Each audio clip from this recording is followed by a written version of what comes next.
Xin kính mời quý vị đến với mùa xuân đất trời Điện Biên Đông với những nét đẹp văn hóa vô cùng đặc sắc của đồng bào dân tộc nơi đây đã được các thế hệ trẻ giữ gìn, phát huy và bảo tồn.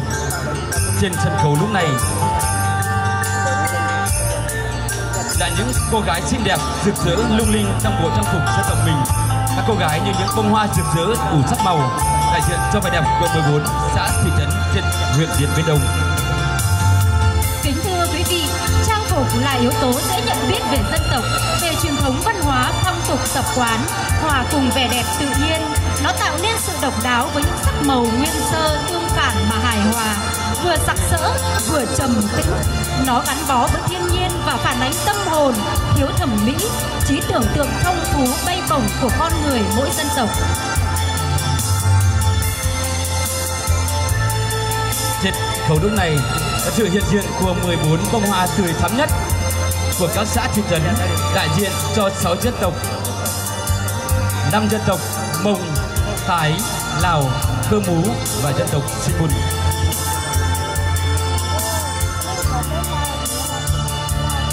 Bốn bông hoa rực rỡ sẽ tô điểm làm đẹp cho đất trời Điện Biên Đông.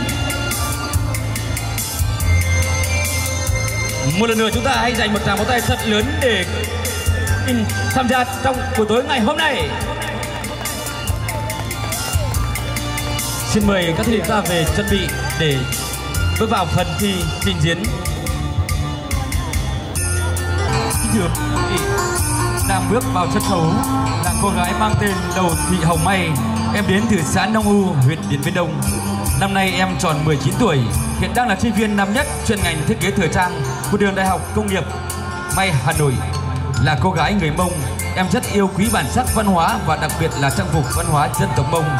Vì vậy, trong em tôi có ước mơ trở thành một nhà thiết kế thời trang mặc trang phục văn hóa của dân tộc Mông, đi khắp miền trên thế giới. Đến với thi trình diễn trang phục ngày hôm nay, em khoác trên mình bộ trang phục của cô gái dân tộc Mông trắng Điện Biên Đông, mang trên mình một vẻ đẹp tinh khiết, dịu dàng, phóng khoáng của cô gái Mông trắng Điện Biên.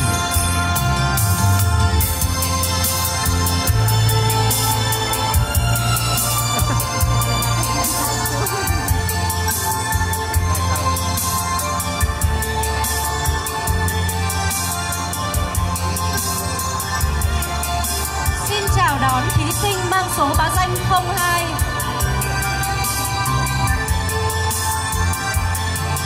Em Sùng Thị Phanh, đến từ xã Phú Hồng.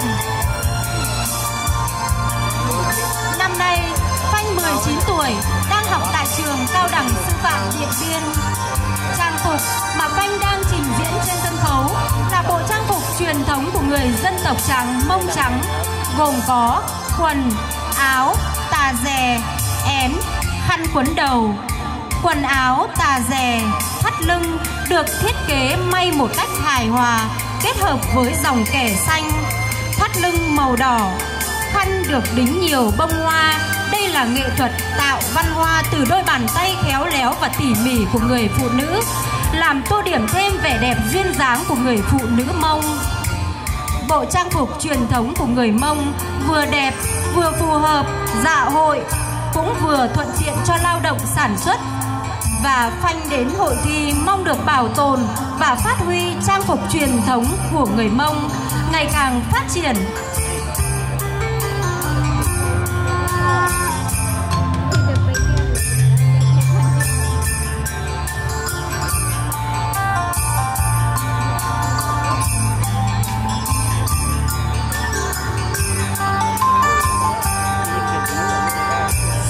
Tiếp theo, mời số báo danh 03, thí sinh Lò Ngọc Huyền.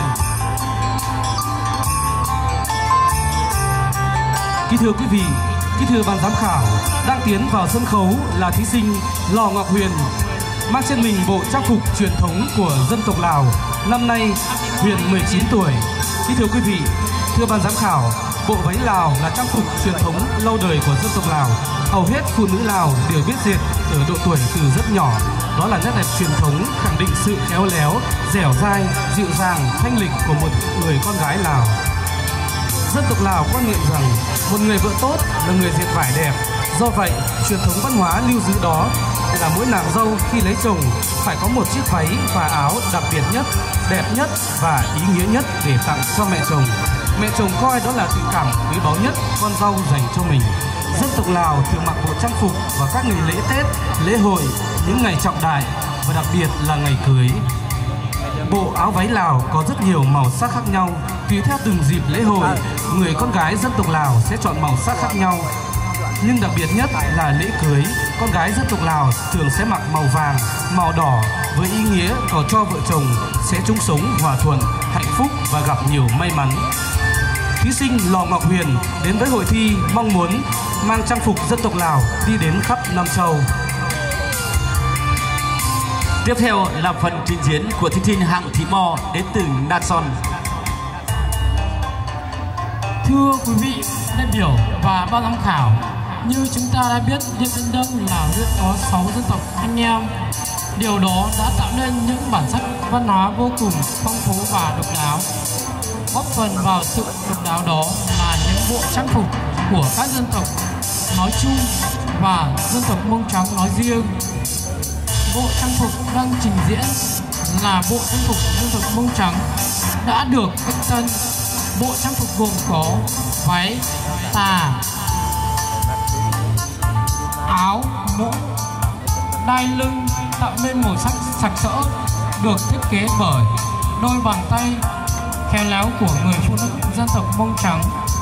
Chiếc áo được thiết kế cụp tay và được treo nhiều hạt sâu xung quanh. Bộ trang phục được sử dụng trong cuộc sống hàng ngày và dịp lễ hội của người phụ nữ dân tộc Mông Trắng.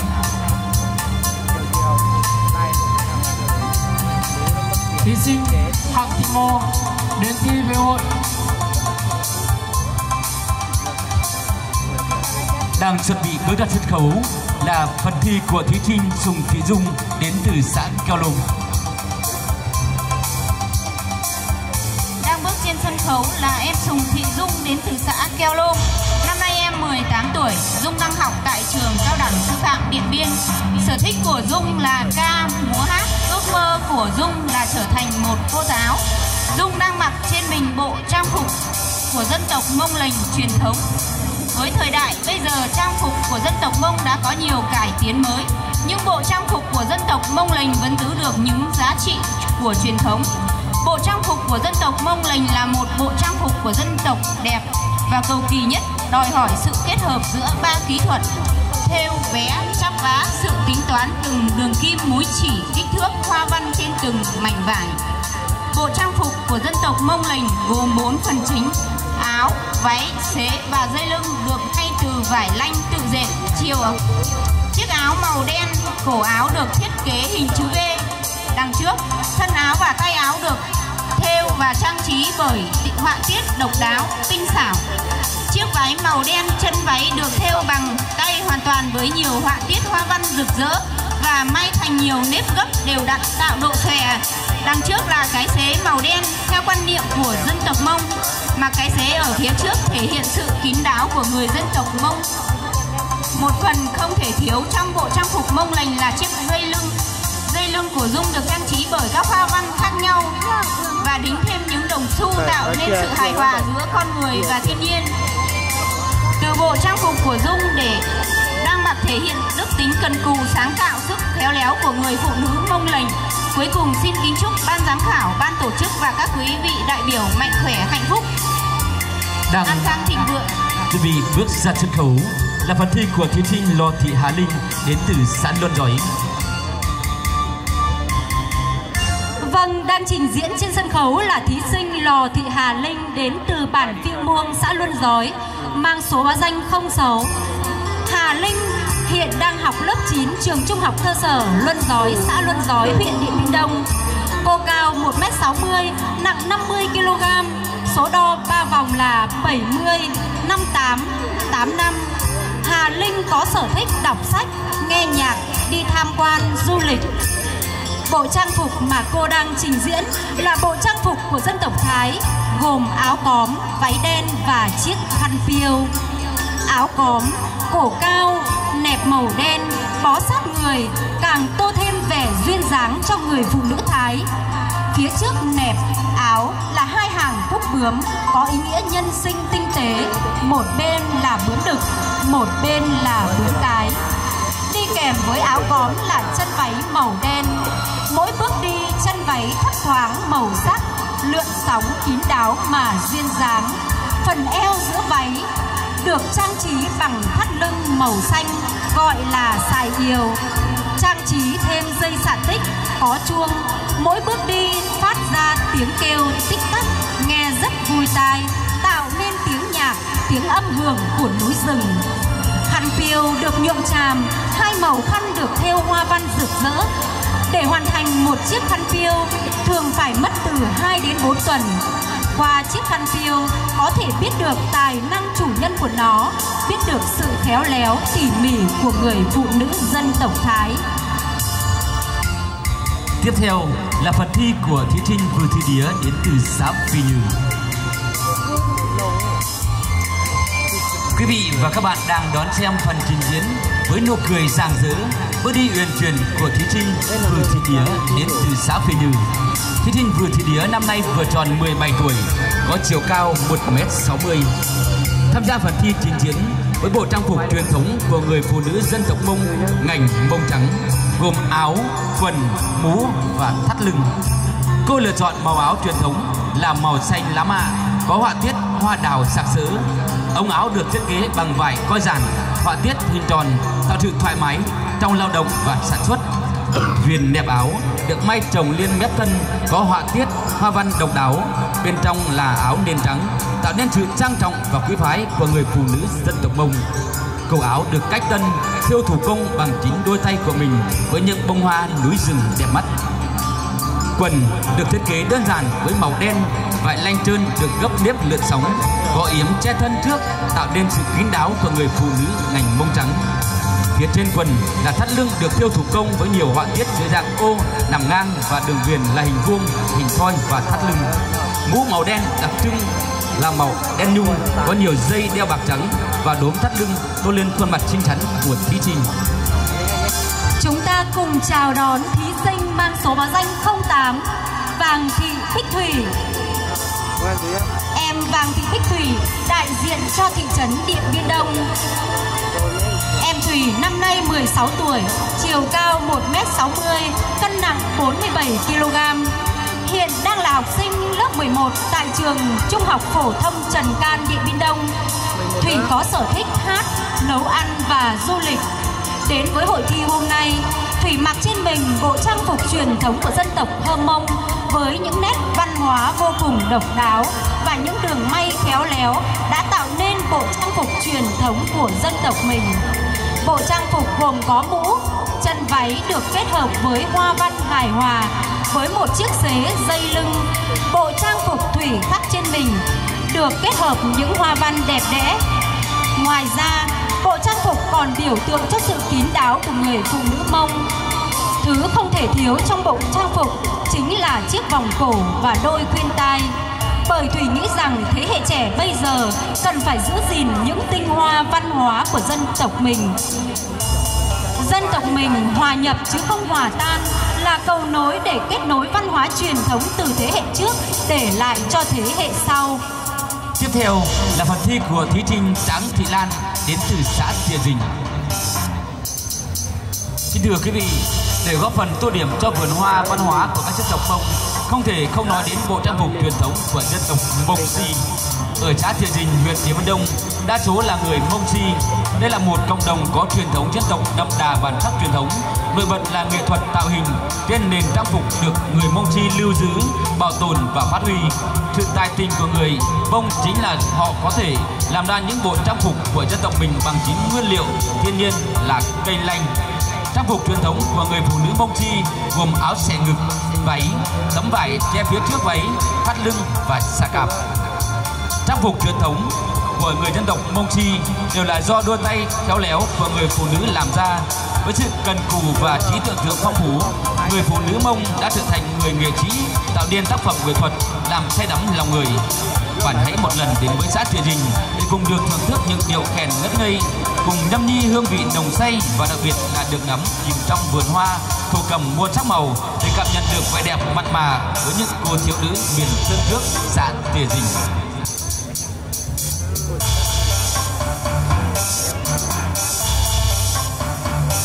Vâng, thưa quý vị, và đang bước trên sân khấu là thí sinh mang số báo danh 10 đến từ xã Sa Dung, Lầu Thị Phương Thảo.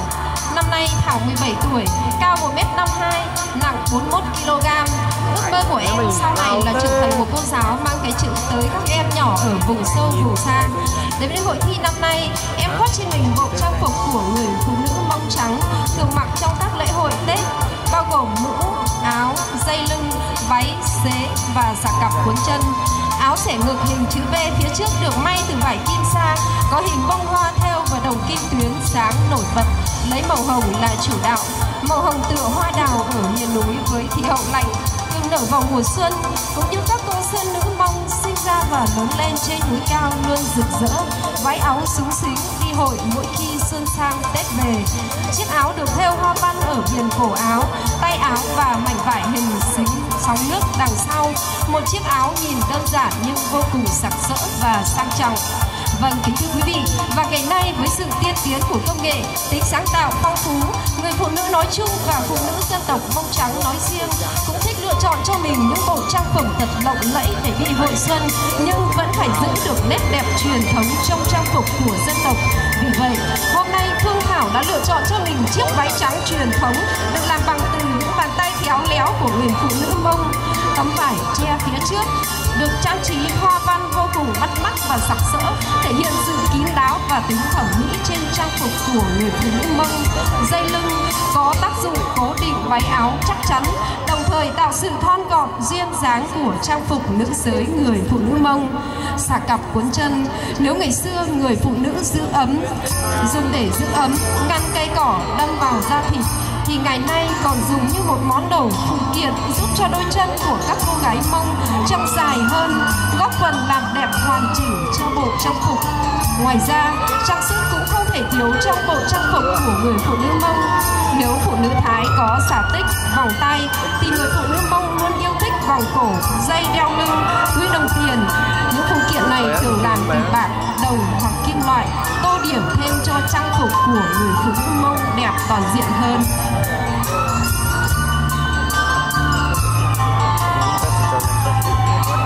Chúng ta cùng chào đón thí sinh mang số báo danh 11 Vạn Thị Hương đến từ xã Phình Giàng. Trang phục mà Hương đang trình diễn trên sân khấu là bộ trang phục truyền thống của người phụ nữ Mông trắng, gồm có quần, áo, tà, én, khăn quấn đầu, quần áo tà. Thắt lưng được thiết kế may một cách hài hòa kết hợp với dòng kẻ xanh. Thắt lưng màu đỏ được đính nhiều bông hoa. Đây là nghệ thuật tạo hoa văn từ đôi bàn tay khéo léo và tỉ mỉ của người phụ nữ Mông. Bộ trang phục truyền thống của người Mông vừa đẹp vừa phù hợp với xã hội, cũng vừa thuận tiện cho lao động sản xuất. Đến với hội thi hôm nay, Hương mong muốn bảo tồn và phát huy giá trị văn hóa truyền thống tốt đẹp của dân tộc mình, trên cơ sở kế thừa phát triển những nét đẹp văn hóa truyền thống của các dân tộc khác.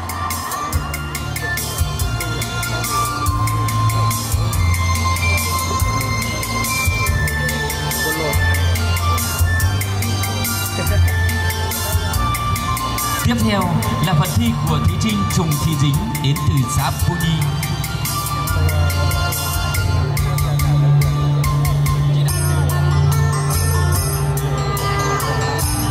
Thí sinh Trùng Thị Thùy Dính năm nay 19 tuổi, với tình yêu âm nhạc và niềm đam mê mãnh liệt với thanh nhạc hiện đang theo học tại Học viện Âm nhạc Huế, tỉnh Thừa Thiên Huế. Bộ trang phục Mông lềnh là nét đặc văn hóa truyền thống từ rất lâu đời nay với người Hương Mông lềnh.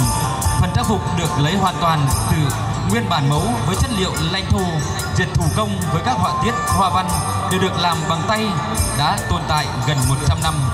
Bên cạnh sự cầu kỳ về họa tiết, để tạo nên một bộ trang phục hoàn chỉnh của người Hơ Mông, không thể bỏ qua trang sức bạc. Với họ, bạc không chỉ là phụ kiện làm đẹp mà còn là một hiện vật tín ngưỡng xuất hiện trong nhiều dịp lễ Tết quan trọng như đám hỏi, đám cưới và làm của hồi môn.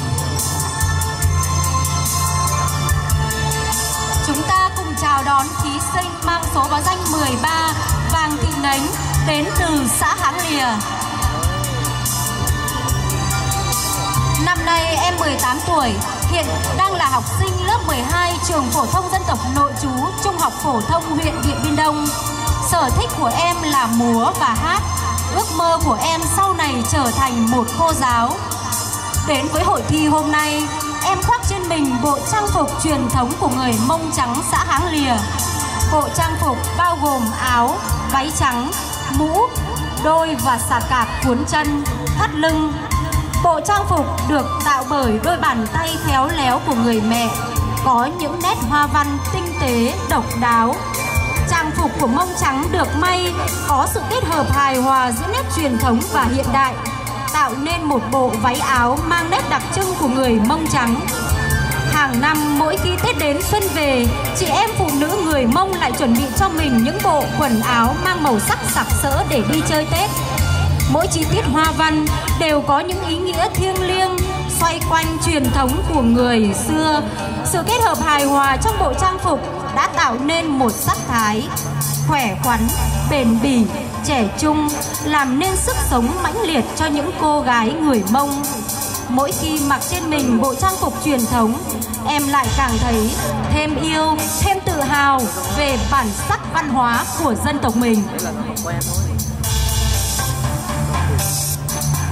Và tiếp theo là phần thi của thí sinh mang số báo danh 14, thí sinh cuối cùng trong phần thi trình dưới ngày hôm nay.